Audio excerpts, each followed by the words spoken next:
good morning. Thank you so much for giving us time the next 20 minutes to talk about facilities management. But really, we're going to focus on return to the office and how do we address that through technology.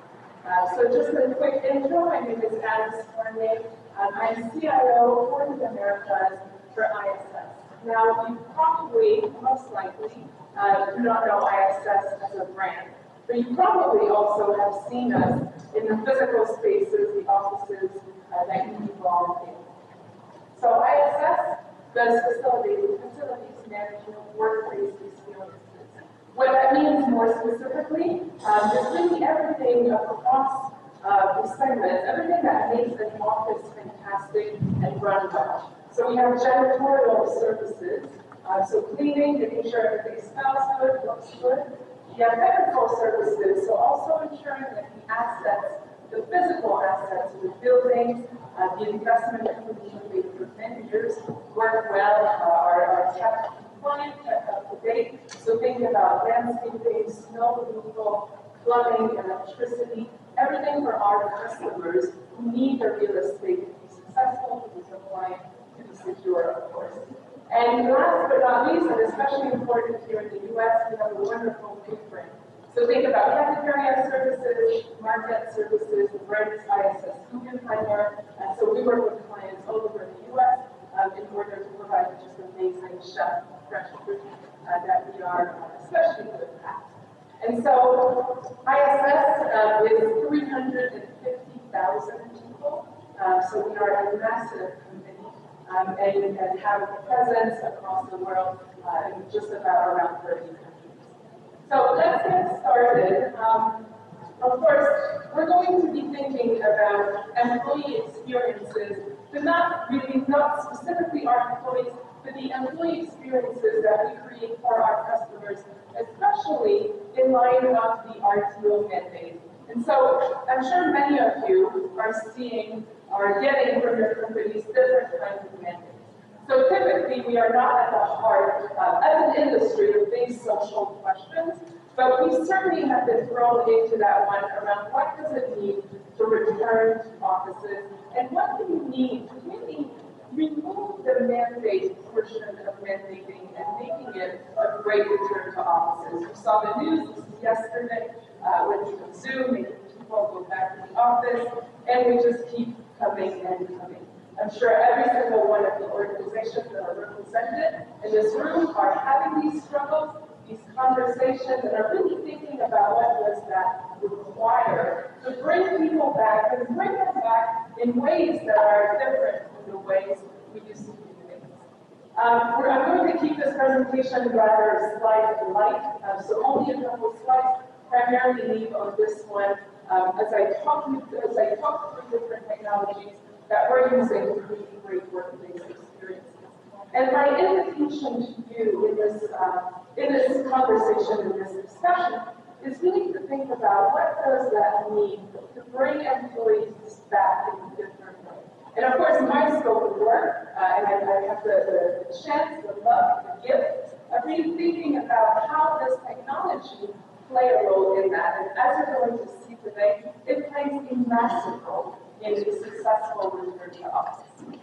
So we're going to focus very simply in three different buckets. So we'll talk about asset and space optimization.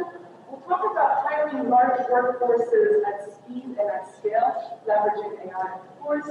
And last but not least, and that's really a personal passion of mine. I'm quite passionate about everything that I do, but when it comes to ESG and leveraging AI and technology through facilities management to meet big ESG goals, this is just an area that I think is especially unique, especially exciting, and that I'm very, very passionate in seeing where. There's more passion in the room than I can so let's start with asset and space optimization. So of course, when we think about return to office, there's really two big components to this. There's a people component. How do I get my employees back in the areas that I've invested in, the real estate I've invested in as a corporation? But there's also physical space considerations. Because suddenly, as much as we see mandates, and the mandates really vary across the spectrum. There's full remote, hybrid, specific days, specific number of days. So we're seeing everything from 2 days in, calling out Tuesdays, Wednesdays. We see some companies calling out specifically coming in on Fridays. I don't think that's very popular. But so different ways that we're doing that. But fundamentally, though, what we end up with are assets, physical real estate, that are used very, very differently than they used to be. And so for us, one of the primary elements that we are tasked with is ensuring that the real estate is maintaining the property.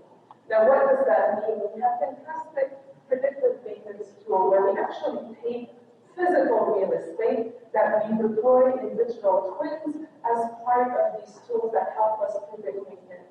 So when you think about return to office, and I'll address the people component, but certainly understanding how we work with assets, with physical real estate investment is really important, as these rooms, these buildings, airports, and you name it, could be health airports, hospital, big towers, small campus. These physical assets will live very differently than they used to. So from a predictive standpoint, it's critical that we rebuild in some ways some of the models that we've been traditionally using in order to understand how we bring together new predictive maintenance, new ways of thinking about these assets that now will no longer be used from 9 to 5, but may be very actively used on Tuesdays and Wednesdays, and rather empty on the beginning and ending of the week. So predictive maintenance of physical real estate assets is one of the ways that we leverage AI in order to help our customers manage better. Now, you'll see near the end the types of implications that this has on cost, but also on sustainability. Second, and most important, when we think about space allocation. So one of the big questions, of course, is what do you do when your workforce now comes everybody together 2 days a week, and then you have the rest of the week, or 3 days, with rather empty offices. So how do you manage that? This is some of the most interesting technology that I'm seeing in your region. As I mentioned, we either build, buy, or we partner. And so everything I'm discussing will sit within one of these buckets. But one of these technologies that's really actively coming up in the market is around leveraging digital data, digital insights to reapply the space allocation.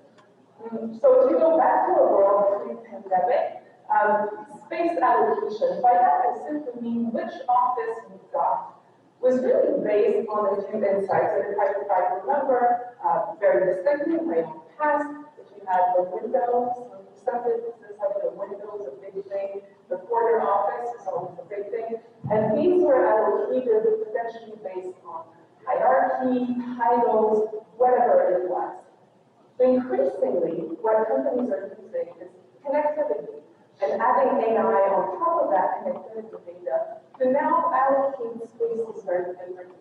And when you think about the future, the hybrid future, where it really picks up, where you bring employees into offices in new ways, this is really, really interesting. Because now, what you're doing is looking at how people actually connect via the different kinds of platforms we use, via the Teams, the Zoom, and you use that information to make different floor plan decisions. So now, when people come into offices, they actually come for collaboration, for productivity, all of the things that we want people to do in physical offices. So lots of movement in the asset and space optimization, and that's either, again, whether you're looking at the physical aspect or the people and collaboration aspects. So the second one, of course, delivering on our brand promise is important to our customers' return to offices.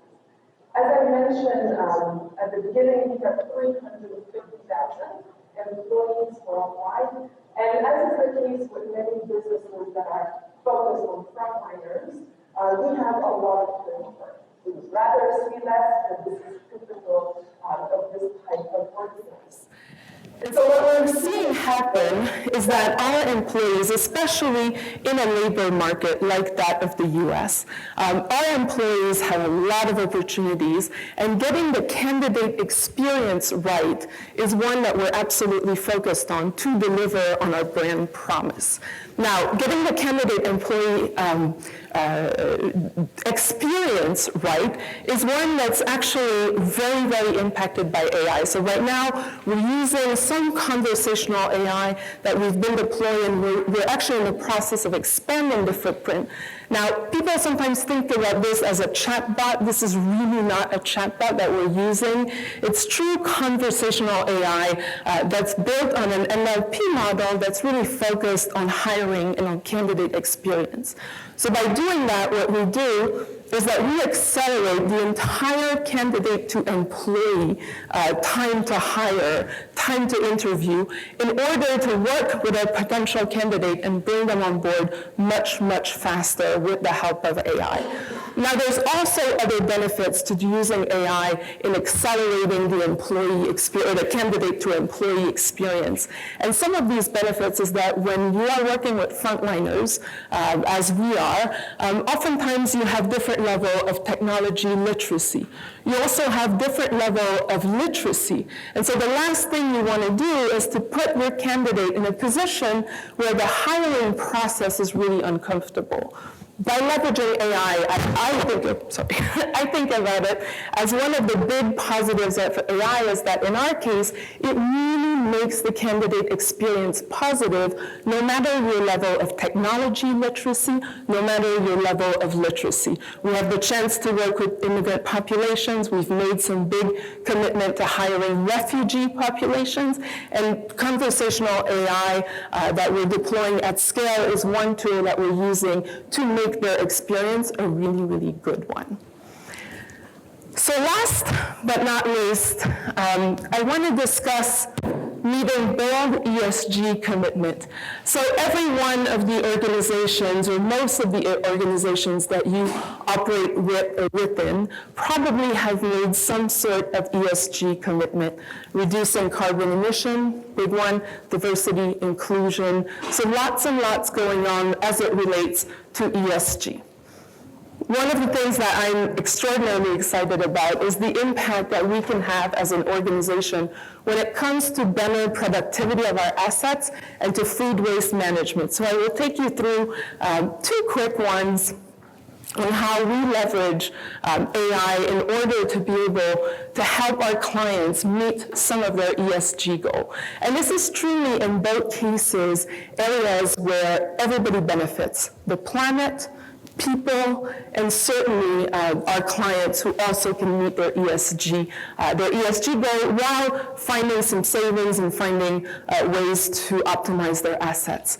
So if you think about facilities, and again, when we see all this fantastic AI discussions this morning, lots and lots of high tech, if you think about physical real estate, these are true, very, very complex and incredibly now connected ecosystems. So the data you get out of a building is absolutely incredible. And it's incredible, but it's also wildly noisy. So when it comes to real estate towers, you get tremendous amount of data on every asset, if you've planned it well, on every asset that's part of this ecosystem. And so now, leveraging new types of technology, what you can do is to really understand where you have defects. So it used to be that you may have had an HVAC system that was compliant, and it still worked out fine. But it wasn't best in class when it came to sustainability. Now, increasingly, what we do is that we can use predictive maintenance tools, different IoT devices that give us data on not only compliance and working or not working or needing maintenance, but also levels of sustainability. Now, in addition to this, think about the hybrid workforce. So now I have a lot of bodies in rooms on Tuesdays and Wednesdays. I have very few bodies on Mondays and Fridays. So increasingly, the technology enables us to understand, how do I manage room temperature based on actual because this is one of the areas that's interesting that we're seeing behavior-wise, and I'm sure some of you have done that, or may be guilty of that, or know people who may be guilty of that. You go into the office, you book the conference room for the day because you intend on spending the day there. It turns out you go, you spend 2 hours in the conference room, you don't debook it.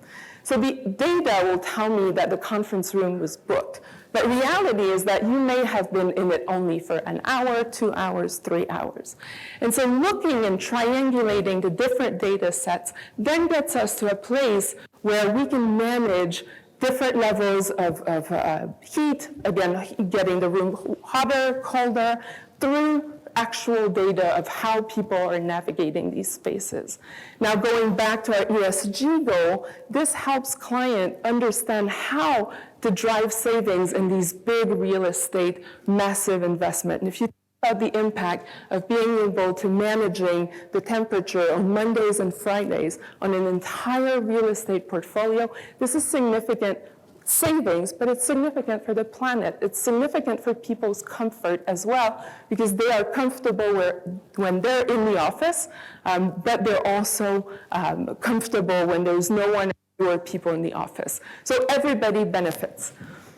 Let me just wrap this up with what is one of my absolute favorite as well. So as I mentioned, we have a fantastic food brand, and food waste is absolutely critical to carbon emissions. Food is one of the biggest contributor, from how you produce it, to how you transport it, to how you use it, how you waste it, and then what happens on the back end of all of that. There's fantastic technology that we use that actually we put in our kitchens. So there's different ways to do that. There is existing technology that's also for people once they're done eating, but we leverage this partnership for our kitchens. And so the technology is a hardware and software component where you have a physical garbage can. And I'll give you the details because it's fun to think about, and it's even fun if you're not in this space. It's actually fun to know that these things exist. And to me, that's truly powerful AI. So you have a garbage can, you have a scale, and there's a tool that actually visually recognizes what you put in it. And so for our chefs, the tool will drive ideas around what you could have done with what you're disposing. Now, the models are getting so interesting and so advanced that now they can actually start to understand why it is that you dispose of it. Did you burn it or burn it? Was it rotten? Was it still good and you didn't make use of it? Now, to give you an example, an even more specific example, if you think about broccoli. Now, I always go back to broccoli example. I am not a chef and not a cook, and I'm ever so glad that we have wonderful chefs in our company. But if you think about broccoli, and you use the broccoli tops, and then you dispose of the stem. Well, the AI will recognize that those stems might have been good, and you could have used it, and it will even give you suggestions on the types of recipes you could have made with your broccoli stems. So you could have made soup. So there's all kinds of things you could have made with that. And so again, back to the conversation that was happening this morning, this is not about our chefs becoming AI experts. We will never want our chefs to be, data-driven analysts. We want them to make great food, but we also want our chefs to be able to understand the output of the AI to make better decisions for themselves, for the planet, for our clients, and really recognize the way they could have done things differently. And so when I think about frontliners, I think there's tremendous power in driving the outcome and the output of some of the AI to help them make better decisions, to help them do their role better. And so the chef example to me is one of the great ones as it relates to a true, wonderful application of AI in facilities management in ESG consideration. And so with that, I will wrap it up by just saying that I certainly see a world where, to the earlier comments, frontliners work with AI very closely. That AI comes as a support, either in their candidate experience, with our chefs in augmenting the way they work. And I invite you, as you consider your own return to office, to really think about how do you do that, not bringing back the old ways, but bringing great technology, different ways to collaborate, different ways to be productive, to create what is truly the possibility of the hybrid workplace. So with that, thank you so much for coming. I appreciate your time.